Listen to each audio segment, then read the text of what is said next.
Buenos días a todos. El Señor nos bendiga. El Señor nos ilumine con su Santo Espíritu, Señor.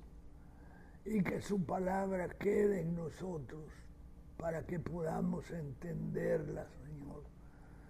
Y entendiéndola, nos apartamos del mal, Señor, que es lo que dice Proverbios. La inteligencia que da la sabiduría es apartarse del mal. En la palabra que es la revelación de Dios escrita, nos dice que allá por el año 400 había terminado toda revelación. El periodo de los profetas había concluido. La lengua griega, el imperio griego, había tomado posesión, pero al haber tomado posesión el imperio griego, lo que hizo fue extender su cultura, su filosofía, su ideología política y la forma de vida, donde el hombre, su figura y su actuación eran el eje central. Roma, que había pasado del reinado en el primer tiempo, los primeros 500 años, después se transformó en república. ¿Cuál es el sistema republicano? Donde mandan las leyes. Y ahí ya no mandaba el rey, sino que mandaban las leyes. Que los romanos, siendo minuciosos para esos, mandaron a los sabios romanos a que fueran a Roma, a que fueran a Grecia a cultivarse en lo que eran las leyes. Y así pasaron 2 años y llegaron con lo que se llama la ley de las 12 tablas. Estas fueron puestas en las paredes y esas leyes mandaron durante toda la República. ¿A qué se acrecentaban? A la ley y al orden. Todo era orden en Roma. Todo era el cumplimiento de las leyes. No había otra cosa que eso. De esta manera y de este orden creció tanta la riqueza, creció tanta la alegría entre ellos, que llegaron a divinizar al César. Y así, en Pérgamo, se levanta la estatua de César para adorarlo como una divinidad. En Pérgamo. Por eso es que de ahí en adelante todos los funcionarios y los individuos decían el divino César, refiriéndose a quién, a César Augusto. Pero así como en el Antiguo Testamento abundaba la riqueza, la ciencia, el arte, la civilización. El pueblo tenía afianzada su esperanza en la venida del Mesías.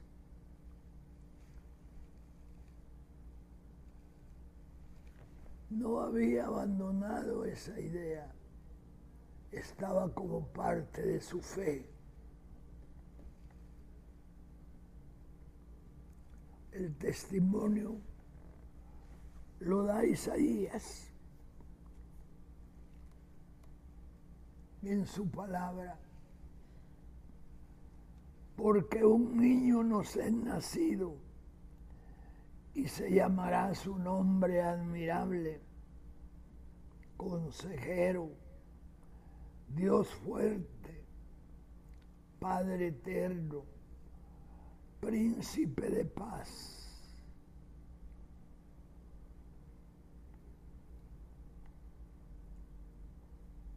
Su reino será eterno. Este es el Mesías anunciado, hermano. Los sabios estudiosos esperaban la señal prometida que podían ver todos, pero que solo unos podían mirar. ¿Quiénes eran estos unos, hermano? Vinieron de lejos. Le llamamos magos. Vinieron de Persépolis, otros vinieron del sur, de lo que hoy es Yemen, y otros vinieron del occidente. Cada uno de ellos tenía una misión y estaban pendientes de que cuando hubiese una unión, una señal de unas estrellas, ellos tenían que salir a adorar al Mesías que habían nacido. ¿Dónde? En Belén. Y así lo hicieron, con la única diferencia que estaban tan lejos y los caminos eran tan difíciles que la llegada era en aproximadamente 2 años.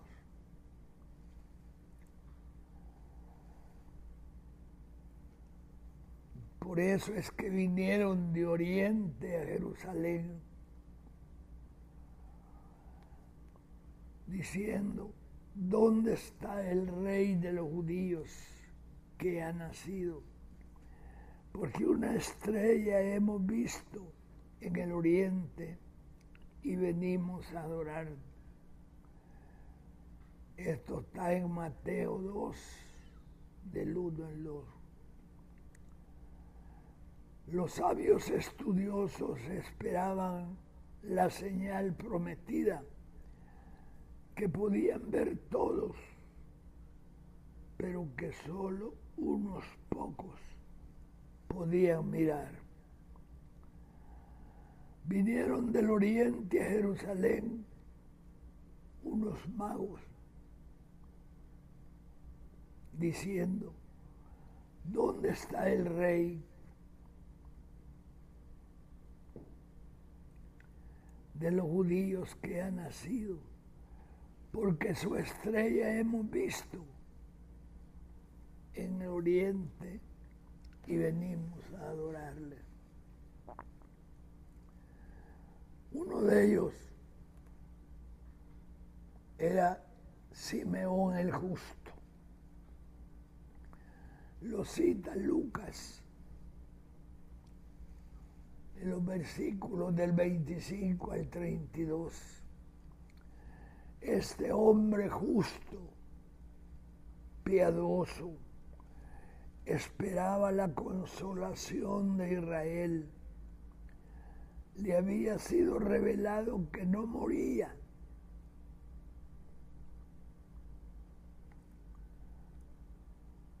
Sin ver antes la muerte del ungido del Señor. Y cuando los padres vinieron al templo, dijo: ahora, Señor, despide a tu siervo en paz. A Ana, la viuda, que era profetisa,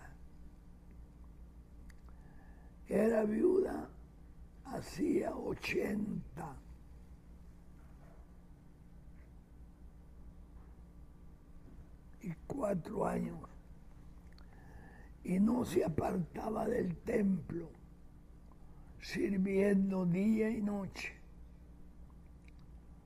Daba gracias a Dios y hablaba del niño.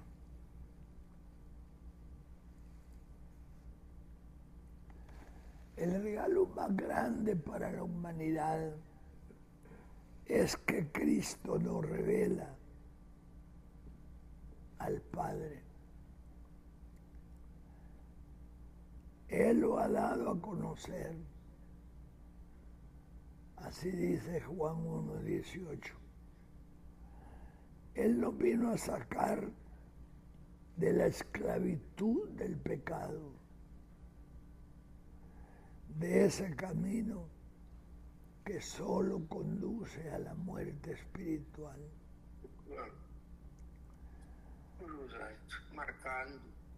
Cristo es el resplandor de la gloria de Dios, la imagen misma de su sustancia.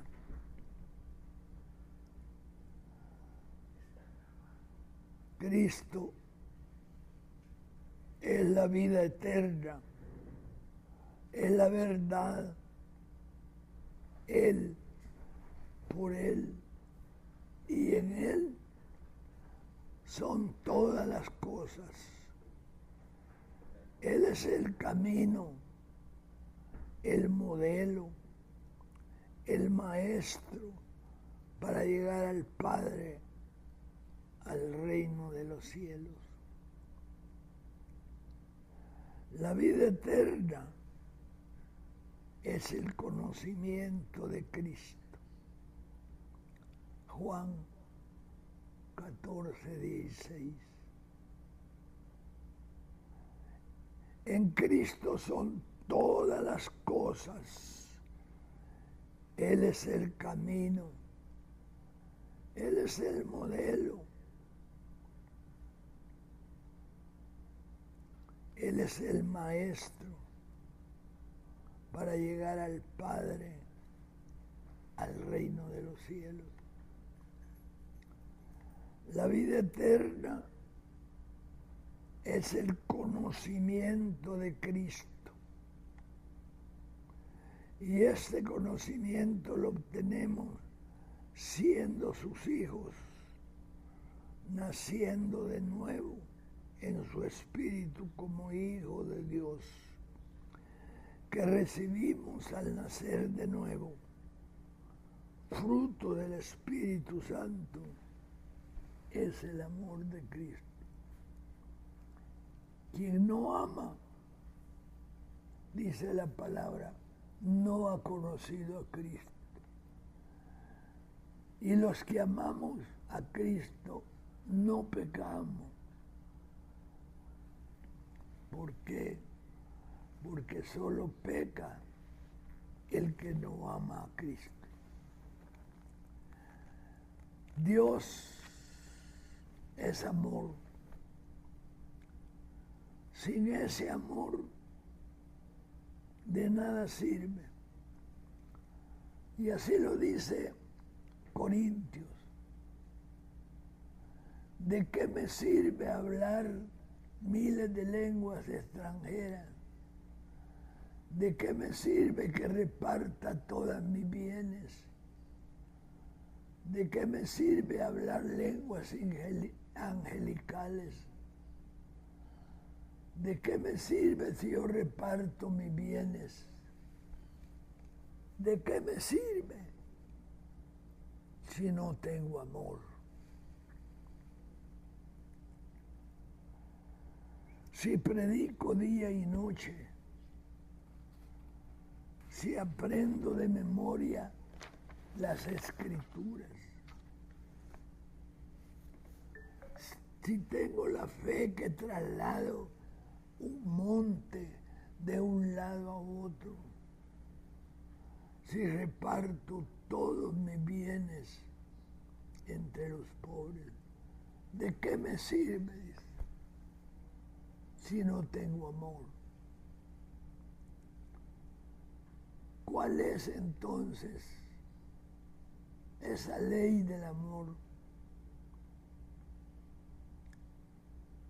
Y aquí nos lo deja a nosotros, hermanos, para que lo guardemos, para que lo vivamos, para que lo pongamos por obra en cada momento de nuestra vida.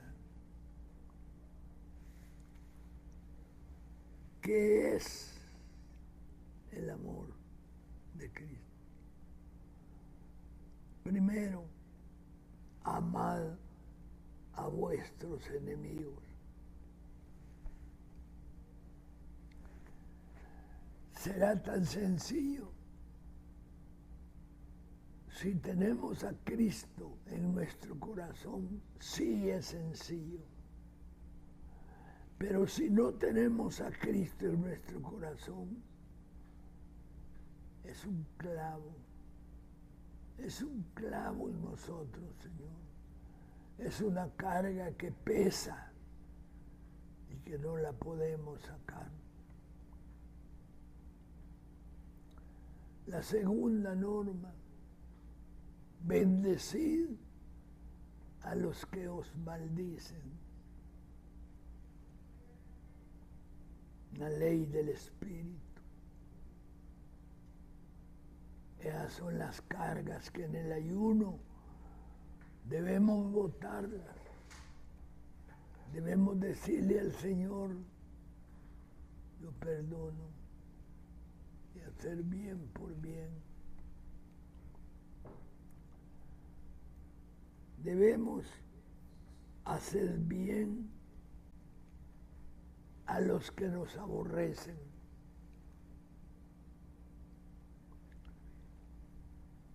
¿Qué es esto? ¿Qué hacer bien a los que nos aborrecen?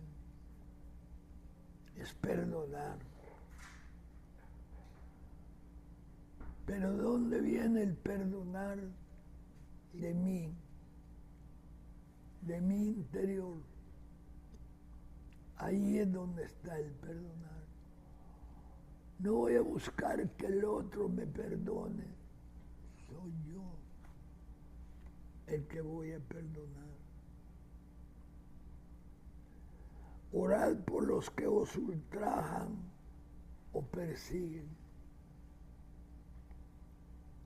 Dice la palabra que ahí es donde nosotros no debemos de tomar en cuenta. Pero ¿cómo no vamos a tomar en cuenta, hermano? Si no podemos perdonar. Se necesita para esta acción el conocimiento más amplio, como es el ponerme en el lado del otro, en saber que yo pude haber hecho eso y que solo la palabra de Dios, solo la palabra de Dios puede limitarme. El que no ama, dice la palabra en 1:4-8, El que no ama no ha conocido a Dios. El que no ama no tiene ni idea de lo que es el amor de Dios. El conocer a Cristo siendo sus hijos y la vida eterna con Él es el regalo más grande que hemos recibido nosotros. Por eso es que bauticé a esta pequeña charla. Gracias, Cristo. Gracias. Porque nos has explicado, nos has enseñado y nos has hecho comprender lo que es el amor.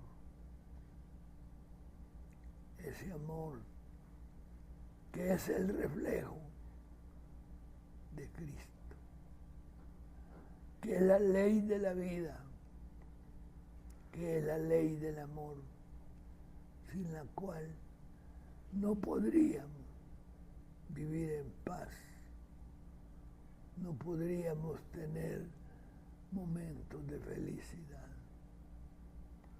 Por eso, Señor, gracias que nos diste a su Hijo para que nos viniese a enseñar ese fruto del Espíritu, que es amor, paz, benignidad, dominio propio, Señor. Gracias, Cristo. Gracias. Gracias te doy también por estos momentos de reflexión, Señor. Porque hemos conocido, Padre, la grandeza de tu amor. Porque hemos conocido, Señor, lo que significa tu paz, tu dominio propio, tu paciencia, Señor. Todo. Hemos conocido tu felicidad, Señor. Dánosla a nosotros, Señor. Haznos que podamos entender, Señor, esa palabra, esa felicidad, Señor, sin la cual no podemos vivir. Tan lleno de carga, Señor, ¿cómo podíamos subsistir? Tan lleno de rencores, ¿cómo podríamos, Señor, caminar? Por eso, Cristo, gracias. Gracias, Cristo. Y en tu nombre orado. Amén y amén.